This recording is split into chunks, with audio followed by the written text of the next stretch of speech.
Code Noir, Les Révoltés du Gahoulet est une fiction inspirée de faits réels. Avec les voix de Lucien Jean-Baptiste, Judith Henry, Alex Descas, Stéphie Glissant, Teddy Chawa.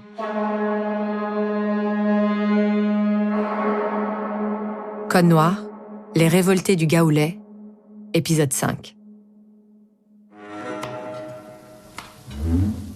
Yékoui, yékouac. Ce soir, les miliciens vont faire ripaille dans le réfectoire des Ursulines. Les religieuses mettent les petits plats dans les grands. C'est quand même la moindre des choses, puisque c'est leur terrain qui servait de refuge à de nombreux marrons. Et puis il y a la honte d'avoir hébergé ce gahoulet, qui semble bien être le point de départ d'une rébellion. Alors elles ont ordonné de faire rôtir des volailles, et même quelques porcelets. Il faudra satisfaire les dragons, les miliciens, après leur expédition dans le quartier des esclaves. Il faut absolument se faire pardonner et se faire bien voir, car les officiers qui commandent la milice ne sont autres que les propriétaires blancs de la région. Pour ne rien arranger, le bienfaiteur principal des Ursulines, le sieur Braguin, va se joindre à l'expédition aux côtés du lieutenant du roi, Deloré, et de quelques autres noms bien connus. En tout, une 50aine d'hommes sont attendus. En cuisine, les esclaves s'activent sous l'œil inquiet de sœur Camille. Elle ne se soucie pas vraiment de la réussite du repas. Elle veut parler à l'esclave Pichot. Elle l'a reconnu comme habitant de la case qui accueille le gahoulet. Enfin, ça y est, l'occasion se présente. Il s'écarte du groupe et Camille l'aborde. Pichon, Ma sœur, il va y avoir une cérémonie ce soir. je ne sais pas de quoi vous parlez, ma sœur. Ne perds pas de temps à me mentir, je suis au courant. Je connais votre gahoulet. Pichon, il faut que tu m'écoutes. Il faut que tu préviennes tout le monde. Ce soir, les miliciens vont débarquer. Le repas qu'on prépare est pour eux. Les miliciens, une fois qu'ils auront fait leur descente sur votre quartier. Tu m'as comprise? Oui, ma sœur, mais je ne peux rien faire, je suis bloqué ici.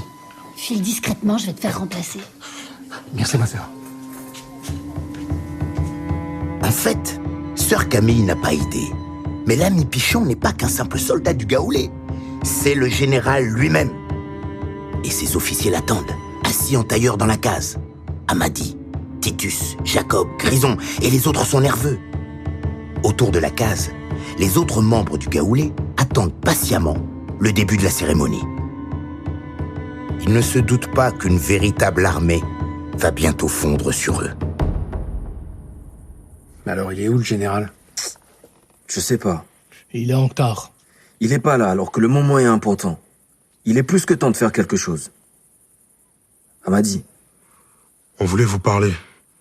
Enfin, avec quelques officiers, nous avions une proposition à vous faire. On voulait le dire devant le général. vas-y. Bon, c'est terrible à dire, mais le général n'est plus en état de mener le gahoulet. Il est trop vieux. Il faut qu'on prenne les décisions rapidement. Il faut s'entraîner au maniement des armes. Il faut se préparer à affronter les Blancs. Tu proposes quoi? Il faut changer de chef. Et je le dis maintenant parce qu'il n'y a pas de temps à perdre. Je propose qu'Amadi devienne le nouveau général. Il est jeune, il pourra nous mener au combat. C'est une très mauvaise idée, Amadi. Tu ne devrais pas accepter. C'est moi qui en ai parlé. Il faut aller vite. Dès ce soir, nous devons prendre des décisions fortes. Il faut s'organiser pour contrer la milice. Si vous êtes d'accord, on va dire ce soir à Pichon qu'on veut plus qu'il soit le général. Et que je vais le remplacer. Il restera notre quimboiseur en charge de la magie, des colliers de protection, officier du gahoulet. Mais c'est moi qui serai en charge des actions contre les Blancs, si vous voulez bien. Je peux compter sur votre soutien? Je te l'ai dit. Je suis pour que tu deviennes notre nouveau général. Oui, moi aussi. Ça me paraît la meilleure chose à faire. Tu peux compter sur mon aide. Merci, Titus. Quant à moi, je me sens pas trop de donner mon avis dans cette affaire entre vous. Tu fais partie du gahoulet. Même si tu es blanc, tu as ton mot à dire. Alors d'accord, je pense qu'Amadi ferait un très bon chef. Merci, les amis. Il ne reste plus qu'à attendre le général pour lui annoncer. Pendant ce temps, le général est déjà de retour dans la cuisine. Pichon, mais qu'est-ce que tu fais encore là? Pardon, ma sœur, mais les miliciens sont déjà là. Ils ont encerclé le quartier des esclaves.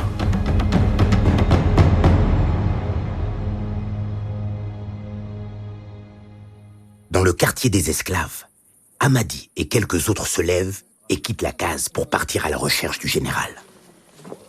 Tiens, Jeanne, content de te revoir. Bonjour Amadi, ça va? Tu sais pourquoi le gahoulet n'a pas encore commencé? C'est la question qu'on se pose tous. Tu as vu le général? Non. Mais je pense que C'est la milice. Les dragons ont encerclé le quartier et avancent vers son centre. Ils frappent et repoussent les esclaves sans discernement.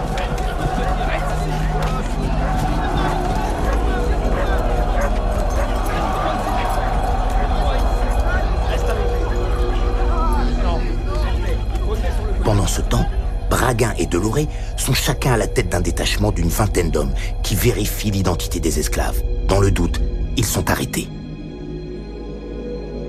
En voyant la milice, les officiers du Gaoulé se séparent. Titus et Amadi suivent Jeanne qui prend un chemin qui monte vers la forêt. Mais au bout de 200 mètres, ils tombent sur 2 miliciens en embuscade. Là-bas, il y en a un autre là. Arrête! Arrêtez ou je tire! Ne tirez pas! on n'a rien fait. Nous sommes esclaves de Maître Braguin. Nous venions voir un cousin. Ah ouais?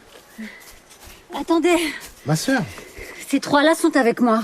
Ils vous appartiennent? Non, on travaille pour Braguin. Oui, ils travaillent pour Braguin, oui, mais je les connais. Ils travaillent aussi pour nous régulièrement. Je croyais que vous venez voir un cousin. On a de la famille ici et puis on travaille aussi pour les Ursulines. Je vends leur vanille. Regardez, j'ai un sac plein. On vend de la vanille à Saint-Pierre. Cette esclave est notre vendeuse à Fort-Royal. Ces deux-là cultivent pour nous. Ils n'ont rien fait de mal. On a besoin d'eux. Alors n'allez pas nous les abîmer pour rien, d'accord? Ouais, d'accord, allez, circulez. Et sur ce mensonge peu catholique, Sœur Camille, Titus et Amadi se remettent en route dans la forêt. Ils sont guidés par Jeanne jusqu'à une cabane cachée derrière de grandes branches. C'est une cabane utilisée par les marrons qui viennent chasser dans le coin. La milice ne nous trouvera pas ici. Bon, je vais rentrer. Il ne faut pas que mon absence se fasse remarquer. Qu'est-ce que vous m'avez fait faire? Jeanne, tu me promets de ne plus revenir au quartier, d'accord? Oui, ma sœur. Je ne peux plus t'aider. Garde ces paniers de vanille, vends-les, garde l'argent, mais tu ne peux plus revenir au couvent. D'accord. Et vous êtes qui? Je suis Amadi. Je suis Titus. On travaille chez Braguin. Chez Braguin. Bon, écoutez, rentrez chez vous et ne parlez à personne de ce qui vient de se passer, d'accord? Comptez sur nous. Merci de votre aide.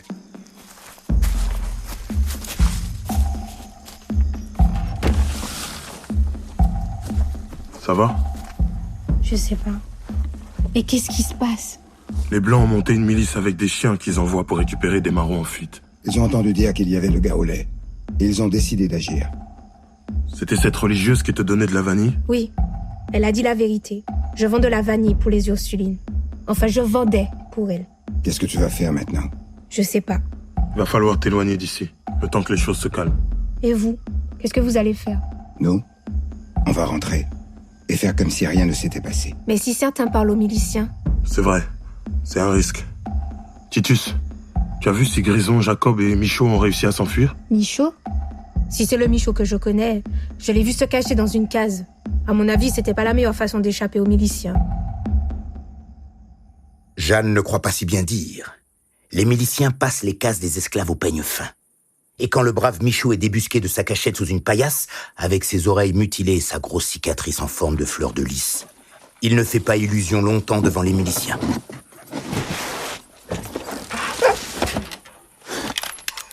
Tirez pas! Tais-toi! Comment tu t'appelles? Michaud. T'es marron? C'est qui ton maître? Non, je ne suis pas marron. Mon maître est Deloré. Qu'est-ce que tu racontes? Avec tes cicatrices, tu veux nous faire croire que t'es pas marron? Oui, c'est Deloré, mon maître. Allez le chercher. Vous allez voir. On va pas déranger le maître pour ses sornettes. Allez le chercher, sinon vous allez commettre une grosse erreur. Laissez-moi lui parler. Il sait pourquoi je suis là.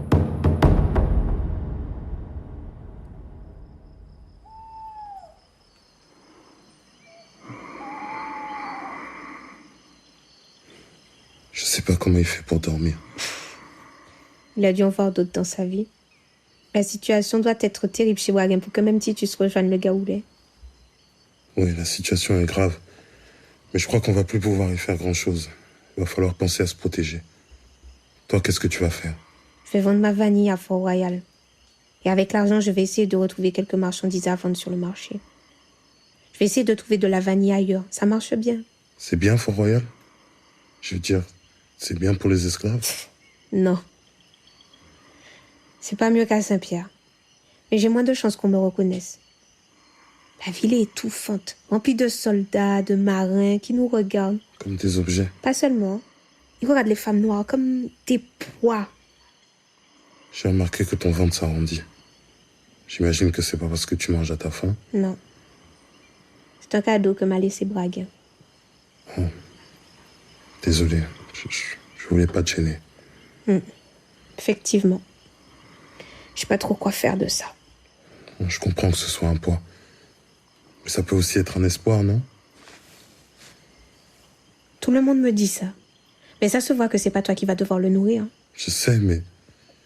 ce petit mulâtre, il pourrait avoir une vie meilleure grâce à toi. C'est toujours le même refrain. Je pourrais l'utiliser auprès de Braguin, les maîtres sont fiers d'engosser leurs esclaves, mais je vois pas Braguin affranchir son enfant mulâtre. Il le garderait à son service. Tu as sûrement raison. Mais cet enfant resterait près de toi, il te donnerait un but dans la vie. J'ai déjà envie de m'en sortir moi. C'est un but qui me suffit. Oui, tu as raison.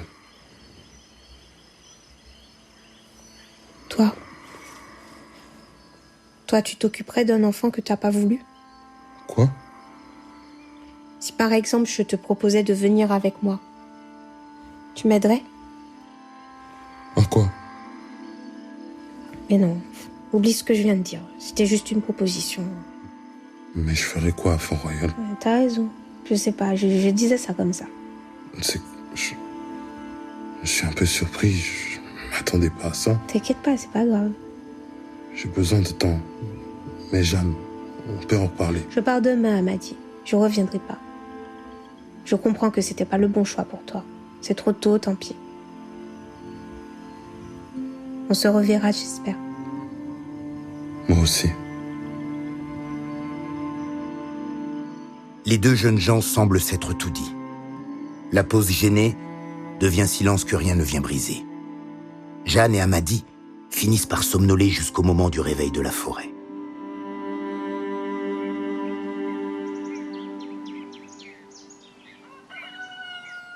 Avant le lever du soleil, les oiseaux se mettent à chanter à tue-tête pour marquer leur territoire. Quelques coqs s'époumonnent dans la distance depuis les enclos des habitations.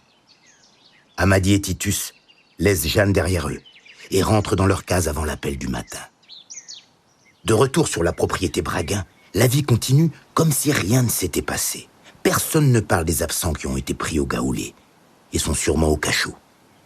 Personne ne parle de cette terrible nuit. Tous sont résignés, mais refusent de céder à la peur.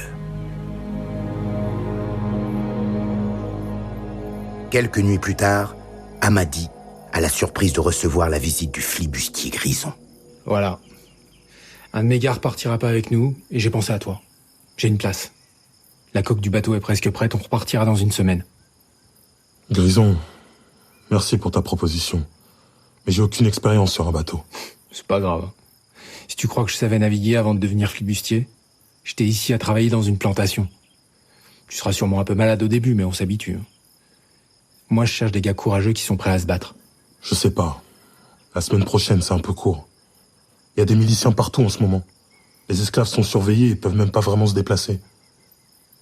À toi de voir. Je pensais peut-être aller à Fort-Royal quand la situation sera plus calme. Fort-Royal, quelle idée. C'est un trou. Je connais quelqu'un là-bas. Comme tu veux. Mais tu devrais pas rester dans le coin. Ceux qui ont été arrêtés vont finir par parler. Quelqu'un a déjà parlé. Avant l'attaque de la milice. Qu'est-ce qui te fait dire ça? Ils ont pas pu deviner tout seuls qu'on serait tous présents en Gaoulé. T'as raison. C'est sûrement Claude, le gars qu'ils ont arrêté avec ton ami Tchema. Non. Lui, il pouvait pas connaître l'emplacement de nos fusils. Comment ça? Nos fusils ont été déterrés de leur cache. Ils ont disparu. Michaud était au courant, je suppose. Pourquoi tu dis ça? Il a été arrêté et je l'ai vu de retour ce matin dans le quartier des esclaves des Ursulines. C'est bizarre qu'il l'a relâché aussi vite. Sur les dizaines de gars qu'ils ont pris, c'est le seul. C'est vrai, beaucoup sont parvenus chez Braguin. Et Michaud était au courant de la cachette des fusils. Et il allait souvent traîner chez Deloré, il a dû passer un accord avec lui. Bon, je crois qu'il va falloir se méfier de lui. Mon offre tient toujours. Départ dans une semaine, jeudi. Au moment du déjeuner de la garnison. On en profitera pour lever l'ancre et partir sans attirer l'attention. À bon entendeur.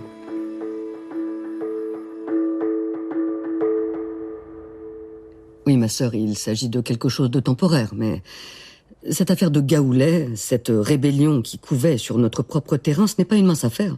5 de nos esclaves sont au cachot désormais.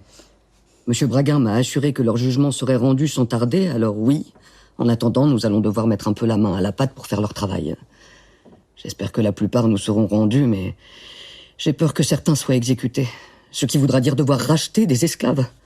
C'est une dépense dont nous nous serions volontiers dispensés. Vous disiez que nous allions devoir faire la cuisine pendant quelque temps? Oui, enfin, c'est un moindre mal. On ne va pas vous demander de travailler dans les champs de canne. Et combien d'esclaves de maison sont mêlés à cette affaire? 2. Mais de ce que je comprends, c'est Pichon qui est le plus compromis dans cette affaire. Le vieux Pichon? Oui, c'est dans sa case que se déroulaient les cérémonies. J'imagine que les miliciens vont l'interroger pour avoir les noms de ses complices. On risque de ne pas le revoir de sitôt. Mais j'espère qu'on ne va pas perdre plus d'esclaves. Ça va, sœur Camille? Oui. Oh, encore votre tendresse pour ces esclaves. Ne soyez pas aussi sensibles. Ceux qui ont participé et ceux qui les ont aidés méritent la punition qui les attend.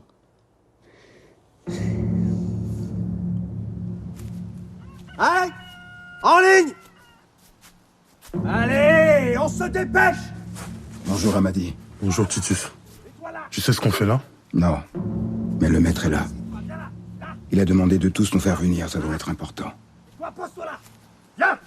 Par contre, tu as vu qui est là? Michaud. Qu'est-ce qu'il fait ici? Il va rejoindre les esclaves des champs. Tu sais qu'il appartenait à Braguin avant de fuir. Écoute, Titus, il faut se méfier de lui. Je pense qu'il nous a trahis. C'est lui qui a parlé aux Blancs de l'existence du Gaoulé. Et il leur a indiqué où étaient les fusils. Tu es sûr? Taisez-vous! Allez, allez. C'est Jeanne. Je veux que vous regardiez bien cette fille. Elle s'est enfuie, mais la voici de retour. Pour cette jeune fille, c'est la première fois. Alors nous serons cléments. Ça sera 50 coups de bâton. Contremaître, je vous la laisse. Et vous, regardez bien. Même si vous réussissez à vous échapper, on finit toujours par vous rattraper. Retenez la leçon une fois pour toutes.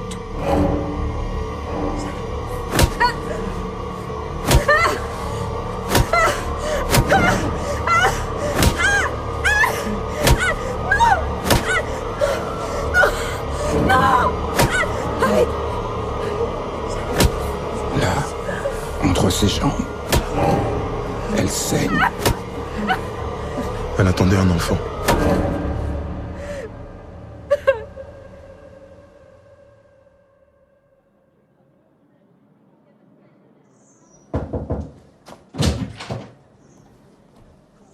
Tiens, te voilà.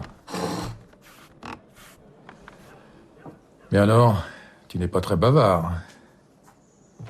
C'est au sujet de la petite Jeanne? Allons, ne me regarde pas comme ça. Je ne savais pas qu'elle était grosse.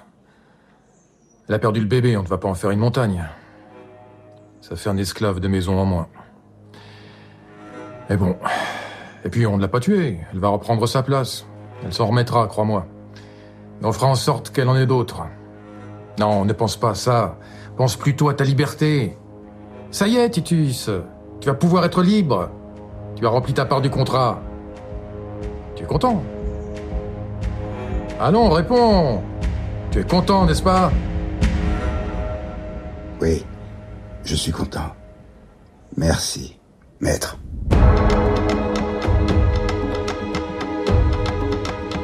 Code Noir, Les Révoltés du Gaoulé est une fiction de Vincent Hazard. Elle a été produite par Initial Studio, avec la participation de France Télévisions Outre-mer La Première, et inspirée des travaux de l'historienne Myriam Cotias. Écriture et réalisation, Vincent Hazard. Prise de son et montage, Johanna Lalonde. Musique originale, Pablo Pico. Mixage, Benjamin Alves. Production et direction éditoriale, Elisa Mignot. Production déléguée, Marc Silam. Direction éditoriale pour Outre-mer La Première, Gabriel Lorne, Fabrice Auchard, Rémi Festa et Sébastien Passion. Avec les voix de Lucien Jean-Baptiste, Judith Henry, Alex Descas, Stéphie Glissant, Teddy Chawa, entouré dans cet épisode de Cédric Chémire, Émilie Chertier, Nicolas Gruber, Pierre Raffi, Régis Romélé, Oudesh Hou, Jean-François Thérézin et Emmanuel Vilsain.